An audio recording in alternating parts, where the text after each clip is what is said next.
días y bienvenidos a un nuevo episodio de Directo Arets. Hoy me complace tener en este programa que ya lleva un año al senador, escritor y un hombre que quiere mucha gente en el país quiere a este personaje que tenemos hoy y que tenemos muy aquí una conversación agradable y bueno.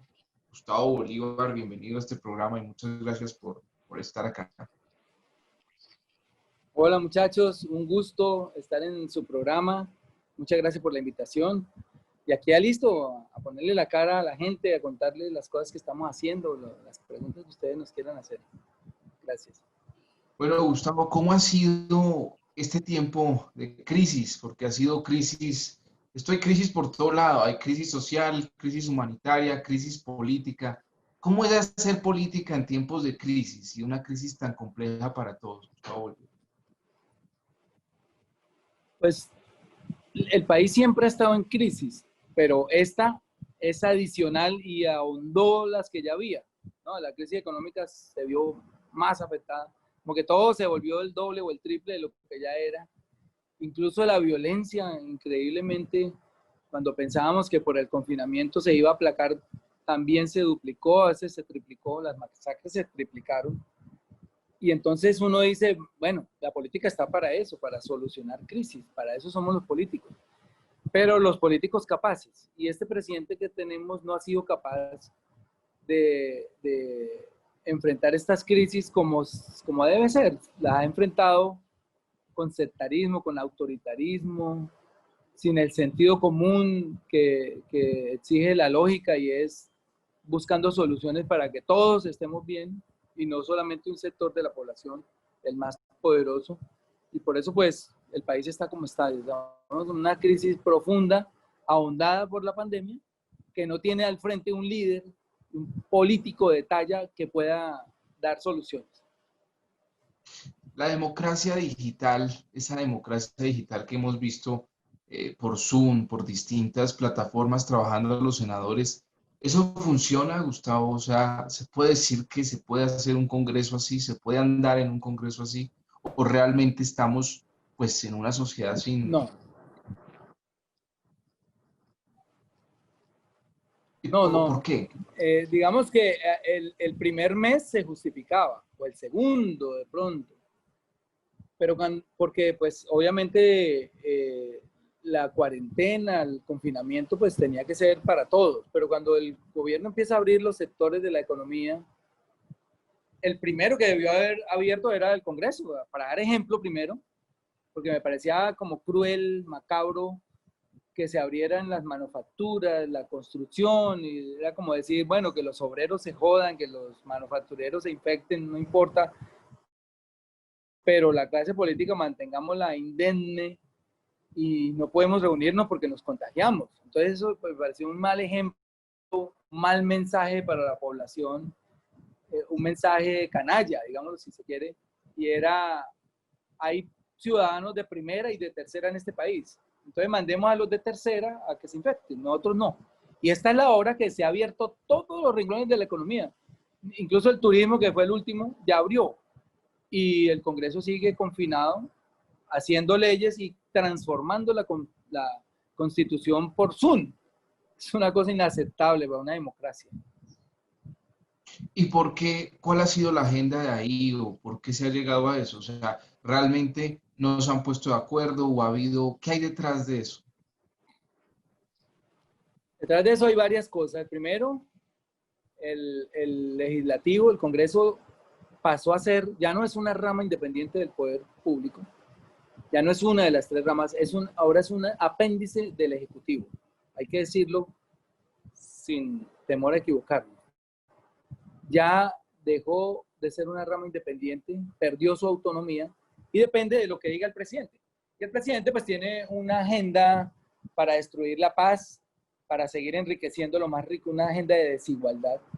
Y el único que le garantiza que esa agenda se pueda sacar adelante es el Congreso de la República arrodillado. Entonces, les pongo un caso. Nosotros, la paz fue una conquista de muchos años, diálogos de 5 años, y él la quiere acabar de un tajo, desfinanciándola por un lado y segundo, acabando la JET, que es uno de sus propósitos. Y resulta que con un congreso virtual es más fácil, porque cuando el congreso es presencial, el ausentismo es bárbaro. Yo nunca cuento allá más de 60, 65 senadores. Y eso nos ha permitido a los movimientos alternativos, que somos muy disciplinados para asistir, a veces hacerles una buena confrontación en las votaciones.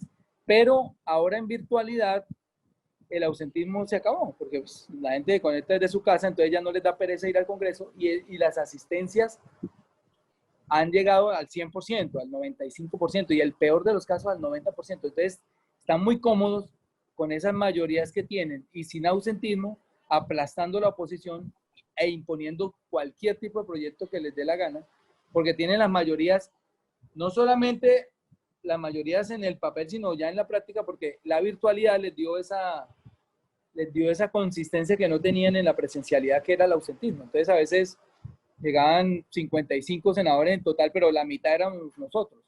Y les tocaba duro derrotarnos. Ahora nos aplastan, facilito desde la virtualidad. Cuando uno piensa en la proporción de lo que usted está hablando, la proporción de la cantidad de senadores de los partidos, digamos, que uno podría poner más al lado del establecimiento, más al lado, pues, de los intereses más ricos del país y, por supuesto, digamos, la política más tradicional, versus senadores como usted o como sus colegas, sus compañeros, también de bancada, también del Partido Verde, etcétera, que pues han hecho otra política, vienen de otra política, han hecho otras cosas y siguen sin llegar, digamos, a una cifra, digamos, sólida o al menos que pueda enfrentar al otro. ¿Por qué? ¿Por qué esto no ocurre? ¿Por qué esta transición aquí, digamos, es tan difícil? Quizás que los personajes diferentes puedan llegar a tener, digamos, las grandes mayorías, que como debería ser al final una democracia, ¿no? Los que representan a la mayoría deberían, pues, estar también, ser mayoría. Mira, esa reflexión es muy importante y la hemos estado hablando estos 2 días. Ayer incluso en la lectura de las columnas que tenemos dominicalmente con Gustavo, yo hablaba de eso.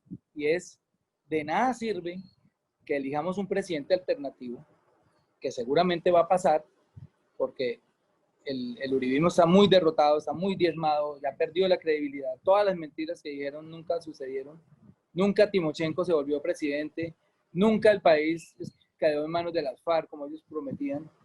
Y entonces la gente sabe que son mentirosos y ya no les cree. Y además tienen el país en llamas, inmerso en una corrupción terrible y en una violencia terrible.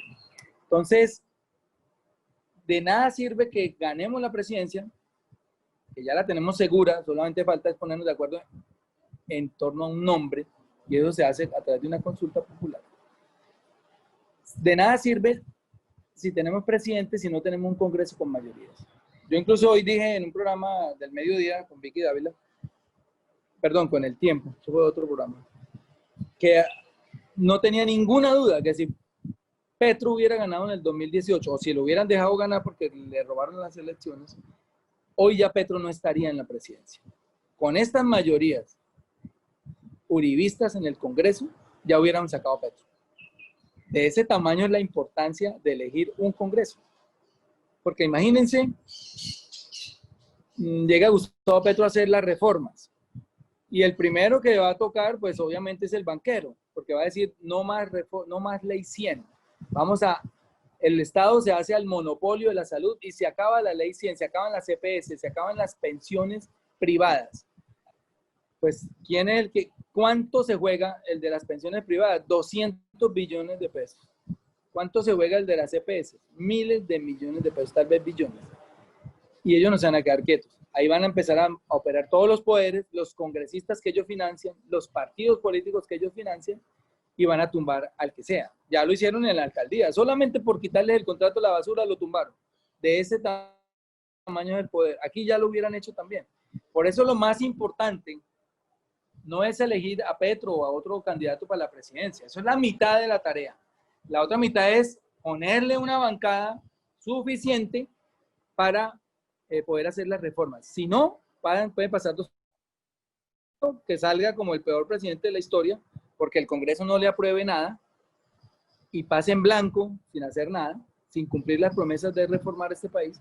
Y segundo, también lo pueden tumbarlo, como les estoy diciendo, porque son poderes muy grandes, hay intereses muy grandes, y no dejan que una persona los haga, y más si tienen las mayorías de ellos. Entonces, por eso, sin Congreso no hay paraíso. Sin mayoría del Congreso, imposible gobernar. Y eso lo estoy advirtiendo de ahora. Porque miren, la votación de Petro fue 8 millones. Pero ¿cuántos votos sacó Petro para el Congreso? 500.000. O sea, ¿qué pasó con los otros 7 millones? Pues que se van a votar por el clientelismo. Entonces la gente se tiene que concientizar que si quieren votar por Petro, por Fajardo, por Robledo, por el candidato que quieran, tienen que acompañar ese voto con un voto por las curules del Congreso. Si no, no hicimos nada. Y bueno, pero usted habla de 8 millones. Yo no veo a alguien que vote por Petro en presidencia votar por el Centro Democrático en Senado. ¿Qué pasó ahí? Pues que Petro no es un caudillo, como dicen. Un caudillo con 8 millones de votos simplemente levanta la mano y da la orden, todos a votar por el Congreso, por esta lista, y la gente vota, pero no tuvo el poder de endoso suficiente. Y en las del Congreso se manejan otros intereses, otras ilusiones, entra mucho a jugar el clientelismo, el contratista, la persona que está esperando la beca, la persona que está esperando el puesto, y entonces le apuestan a un congresista para poder tener alguna posibilidad en esos 4 años que siguen, porque sobre todo en las regiones, el contratista que no le apueste al que gana se queda sin trabajo, 4 años. Y entonces ahí la cosa cambia. La gente puede querer un cambio con el presidente, pero para el Congreso vuelven y votan por el cacique de turno. Y esta vez tiene que cambiar porque si no lo logramos así, de nada sirve que ganemos la presidencia. Quiero hablar un poquito de algo que usted conoce bien. Usted ha vivido fuera del país, ha vivido mucho, tiene de hecho propiedades, un par de propiedades, quizás me corrige si me equivoco, fuera de Colombia, y conoce bien otras sociedades, otras economías, Gustavo. Y uno se pregunta, bueno, ¿cuál es la situación de Colombia en este momento, pensando en esta crisis económica que estamos viviendo y en esta crisis que se viene estos 2 años?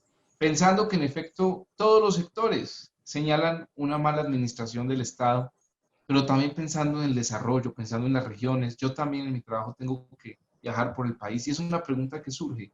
¿Qué tipo de sociedad debemos construir? Digamos que la pregunta es abstracta, pero lleva un poco también a eso, como qué tipo de sociedad se quiere construir y quieren proponer ustedes. No, yo le entiendo la pregunta, o sea, comparativamente, ¿cómo funcionan bien otras sociedades? Entonces yo anoche, por ejemplo, en la columna dominical ponía el ejemplo de Nueva Zelanda, cómo manejó el COVID Nueva Zelanda y por qué llegó a ser el primer país libre de COVID temporalmente, porque de vez en cuando aparece un caso, pero un país que tiene 1.900 casos, aquí tenemos casi 8.000, 9.000 diarios, ellos en 10 meses tuvieron 1.900 casos y 25 muertos. Y uno dice, ¿por qué unos países manejan bien eso y por qué otros no? Entonces me puse a averiguar qué había hecho la presidenta Jacinda, se llama,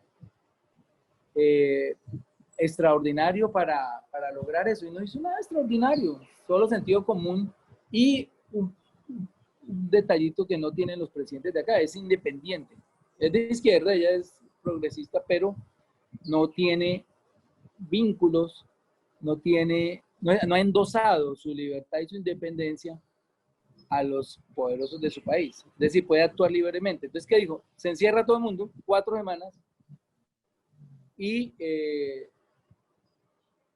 incluso cuando hizo el confinamiento no había un solo muerto por COVID todavía en ese país. Aquí esperamos hasta que hubiera muertos y esperar a ver si era verdad y tal.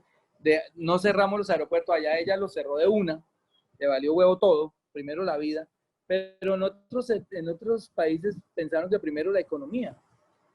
Y era una disyuntiva que estaba, sobre todo en los países neoliberales, a los que peor les ha ido, Estados Unidos, Brasil, Colombia, Chile, fue pésimo. Esos 4 países están entre los 8 con más contagios del mundo.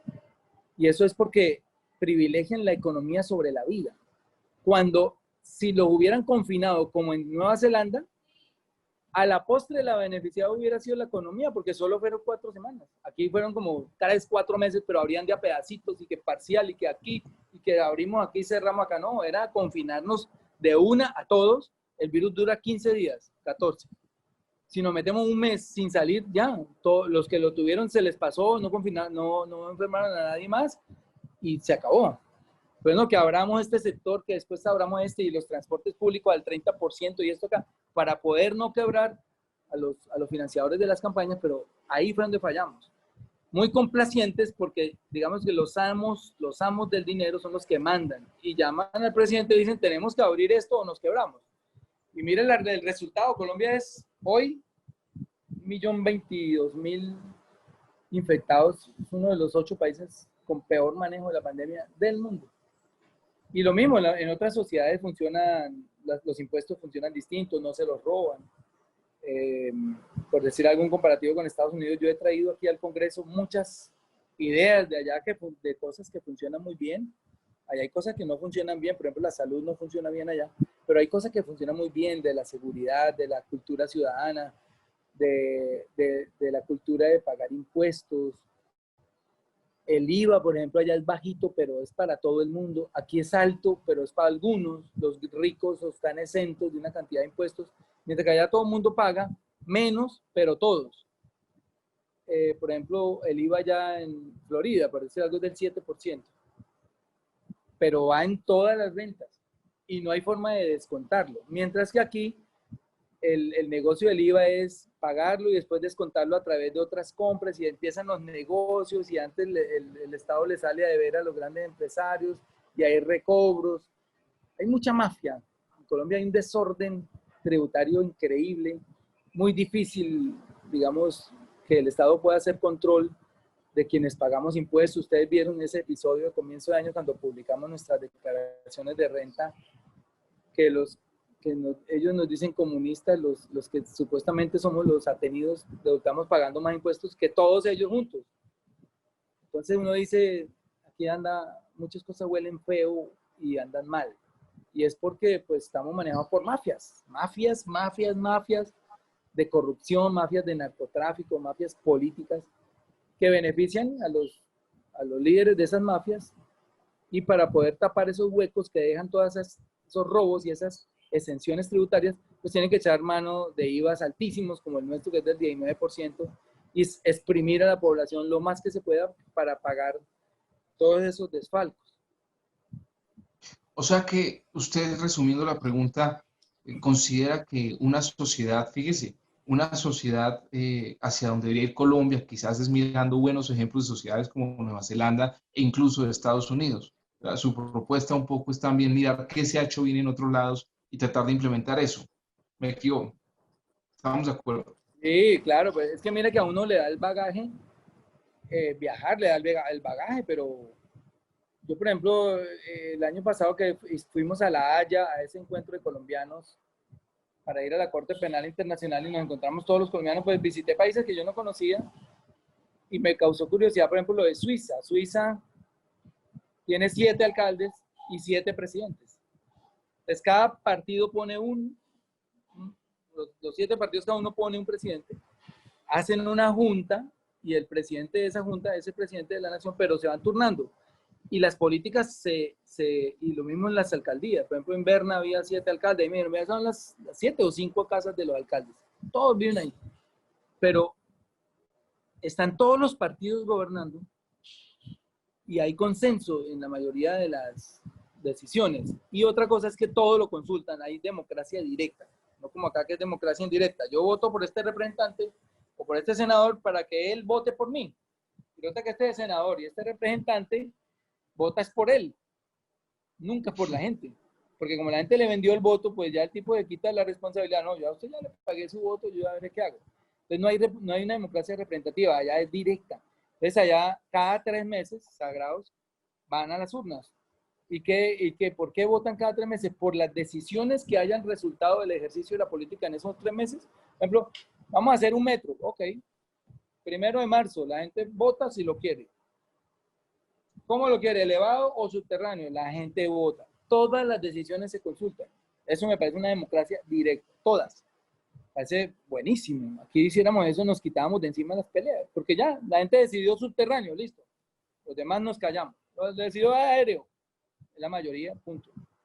Que si por la séptima, Transmilenio o metro, vamos a consultarlo. Y salen y lo consultan. Y la gente vota. Y eso es la democracia directa. Aquí, no, que vote el concejal por mí, o el representante, o el senador.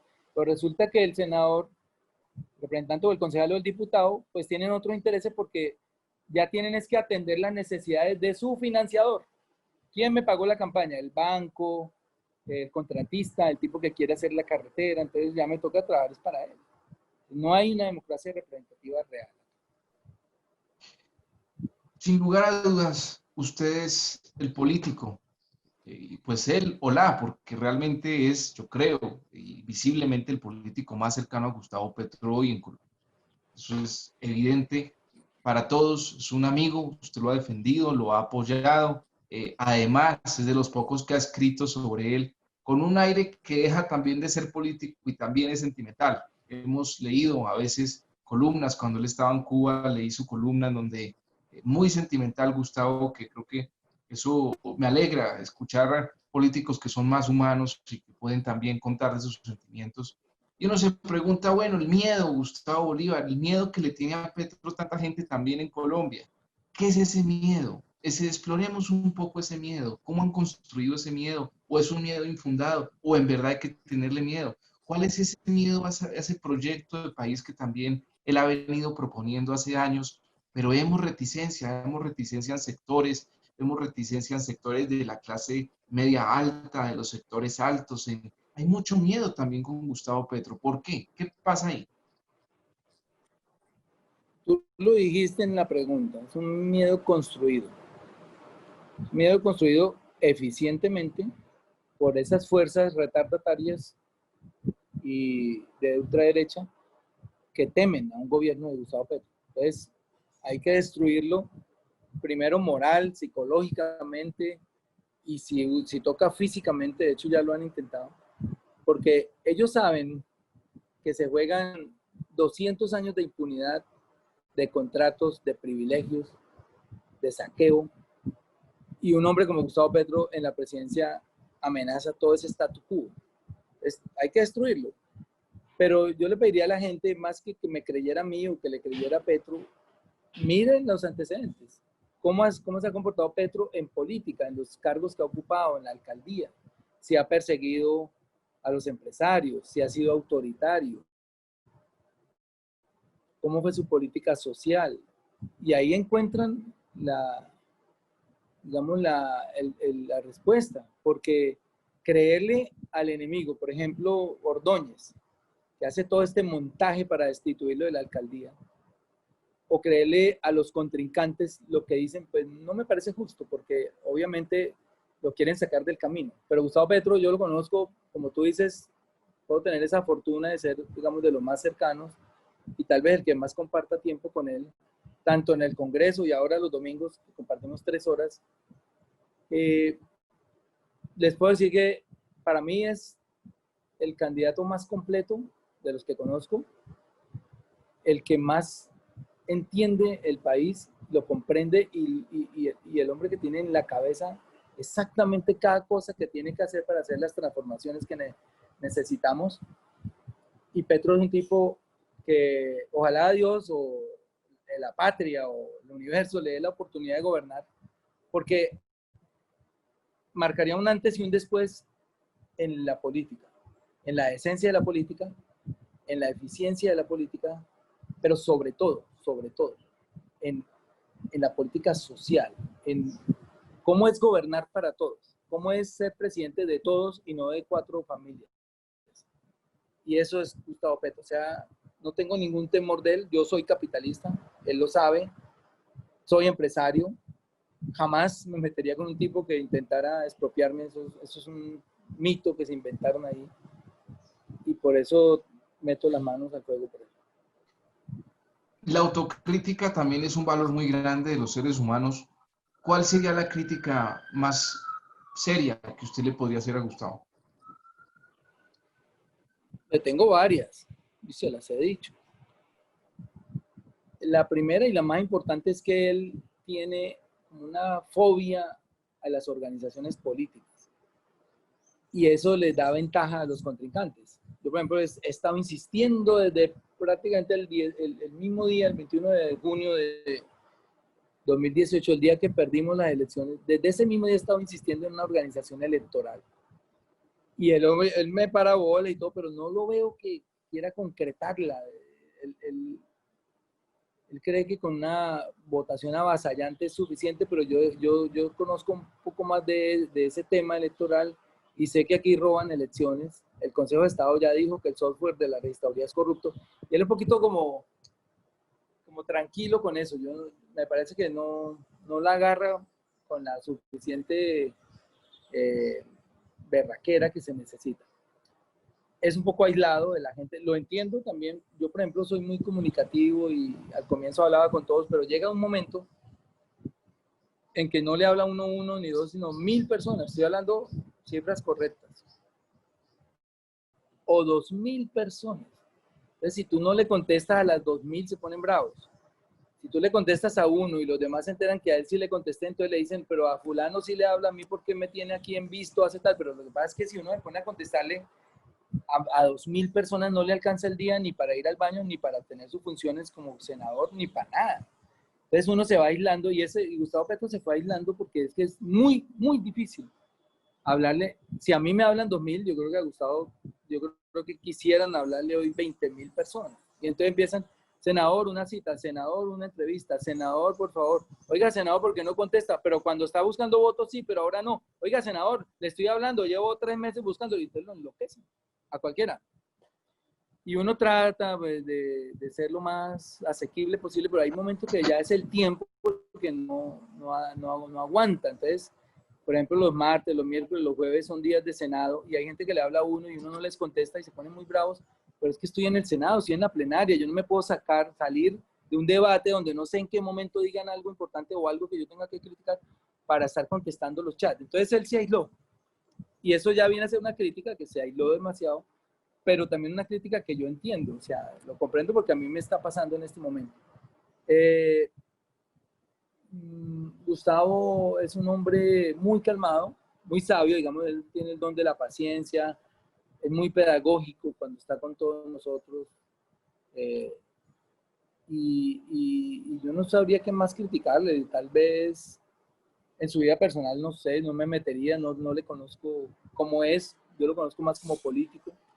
Seguramente tiene más defectos, como los tenemos todos, pero no sé cuáles. Hay un tema que aquí surge una y otra vez y ha surgido en la Colombia humana los últimos años también, es el tema de la mujer. ¿Qué tanto se puede tomar en serio, digamos, como acusaciones que se le hacen a miembros de una corporación o de un partido, de un movimiento, y cómo debería ser nuestro o su, digamos, su visión cuando ve que compañeros también han sido acusados y es ampliamente público, pues, las acusaciones y las situaciones? ¿En qué momento pedir distancia, reflexionar sobre eso, escuchar a las víctimas, cómo elaborar un poco ese papel, entendiendo que un político, si se dice respetable, tiene pues que ser ejemplo y tiene que ser alguien pues, que hace la diferencia? Bueno, mira, te refieres al caso de Holman. Pues ese caso fue difícil para nosotros, porque primero nosotros no estábamos apoyando a Holman para la alcaldía. Gustavo ya había hecho una alianza con Claudia López, con varias personas como Ángela María Robledo, como Angélica Lozano, como María Maldonado, como garantes de ese acuerdo. Pero, y hasta ahí, digamos, faltando una semana para empezar la campaña, para terminar las inscripciones, la fecha de inscripciones, Claudia iba a ser nuestra candidata, pero ese acuerdo se rompe, no sabemos cómo. Claudia salió a decir cosas distintas el lunes, eso fue como un jueves, un viernes, Y Gustavo, ya faltando 2 días, dijo, no, nos vamos con Holman. Está ya el escándalo de Holman, pero nos damos cuenta que detrás de la señora de Holman hay unos abogados que están relacionados con Abelardo de la Espriella. Entonces teníamos 2 alternativas: o hacerle caso a Abelardo de la Espriella, que es nuestro contrincante, o respaldar a Holman. Las acusaciones eran sobre violencia económica, creo que es que se trata. Nunca hubo agresión física, no sé si psicológica, la verdad no sabemos, porque no hay un veredicto todavía. Y Holman nos pidió que esperáramos qué decía el juez, y es lo correcto. Que el juez diga, sí, usted maltrató a la señora, etcétera, y lo condenó a tal, y seguramente si eso hubiera pasado, no lo hubiéramos respaldado. Yo se lo dije, incluso cuando yo hice mi adhesión, le dije, bueno, mire, Holman va a ser nuestro candidato, anuncio que tal cosa. Si llegara a aparecer la prueba o el veredicto de que maltrató a su esposa, le retiro mi apoyo. Y eso, quedamos en eso. Nunca ha aparecido la prueba. Creo que está por fallarse eso ahora. Seguramente, si se falla en contra de Holman, saldré, y Gustavo Petro también saldrá a decir que ya ha surtido todo el trámite del debido proceso. Si Holman es culpable, pues nos retiramos de él. Pero si es inocente, pues imagínense la injusticia que hubiéramos cometido en ese momento con un hombre que ha luchado duramente contra las mafias de este país, incluso en momentos terribles de masacres. En la década del 2000 al 2010 recorrió los territorios haciendo un documental, Impunity, entrevistando a las víctimas, sacando del olvido, de lo que no cuenta la prensa, todo ese drama tan terrible.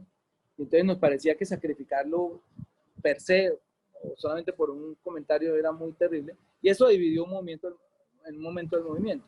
Nos tildaron de machistas, pero nosotros ya habíamos incluso elaborado la lista del Consejo de Bogotá, con 4 mujeres encabezando la lista. Entonces no sé cuál machismo. Incluso Ángela María Robledo nos parecía, como la habían sacado del Congreso por una pérdida de investidura, que ella debería ser la candidata a alcaldía de Colombia Humana. Si ella hubiera aceptado, seguramente no hubiéramos apoyado a Holman, pero ella no aceptó. Ella dijo que iba a seguir luchando por su curul. Lo hizo, la defendió y la logró recuperar, pero nosotros en ningún momento ha habido machismo ahí. Siempre quisimos que fuera nuestra candidata. Todas las concejalas de Bogotá, por consenso de nosotros los hombres, tenían que ir encabezando esa lista. Y eso es lo que pasa. Lo que pasa es que la gente pues tiene su punto particular de ver las cosas de acuerdo al interés que maneja. Pero la pregunta es, por eso la hice en general, porque es más que sobre el caso, es sobre qué se debería hacer en esas situaciones. Y creo que su respuesta es, si no hay un fallo judicial, le creemos a la persona. No, depende del caso. Por ejemplo, si es un caso de violencia, que aparece la señora con el ojo roto, con el ojo afuera, sangrando o morado, etcétera, ya ahí hay un indicio que uno dice, carajo, aquí pasó algo feo, cuidado. Pero hablaban de una cosa que para nosotros era rara, que se llamaba la violencia económica, pero él salió en la emisora a contar que le había dejado un apartamento de 2.500 millones, etcétera, que le pasaba 16 millones mensuales, etcétera, o 14 o 12, lo que fuera. Entonces vimos que él tuvo pruebas para mostrarnos que no estaba cometiendo ese delito. Igual puede que lo haya cometido, pero como te digo, no sabemos hasta que no nos digan.